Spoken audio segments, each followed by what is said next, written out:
A small tourist hotel was all abuzz with an afternoon wedding in which the groom was 95 and the bride was only 23. The groom looked pretty feeble, and the feeling was that the wedding night might kill him because his bride was a healthy, vivacious young woman.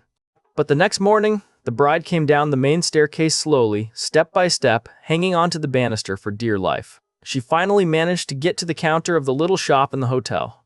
The clerk looked really concerned and asked, "Whatever happened to you, my dear? You look like you've been wrestling an alligator." The bride groaned, hung on to the counter, and managed to speak. "Oh God, he told me he'd been saving up for 75 years, and I thought he meant his money." Joe and John had just finished their golf round, and on the way home, they stopped at the local county fair. As they went through the entrance, they saw a crowd gathered, and they went up to them. "What's going on?" Joe asked one of the bystanders. "Some crazy guy is trying to ride the Super Bronco machine." Joe noticed this huge, foreboding machine. "Nobody has been able to stay on for the full 3 minutes. They had to take one guy away on a stretcher." "That's not for me. Let's go have a beer," John said to Joe. The bystander continued, "If anyone can stay on it for 3 minutes, they win $1,000. "I'll try," Joe said. "Joe, are you crazy? Look at that thing." "You haven't ever ridden a horse in your life," John said. While they were discussing it, another guy jumped on it trying to ride it.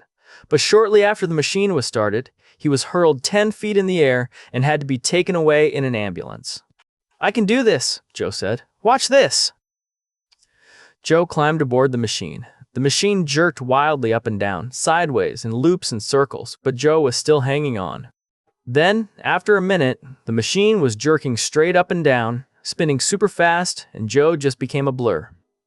When 3 minutes were up, Joe was still miraculously sitting on the machine. The crowd had grown to an exceptionally large size, and all were wildly cheering and applauding. Joe collected the $1,000 prize and gave the crowd a friendly wave. John was stunned. He went over to him. "Joe, you okay? That was amazing. How did you learn to do that? Remember when my wife and I first got married? I used to come up on my wife from behind, mount her, and reach around and place both of my hands on her breasts and say, 'Your sister has bigger ones.' Then I kept trying to stay on for 10 seconds.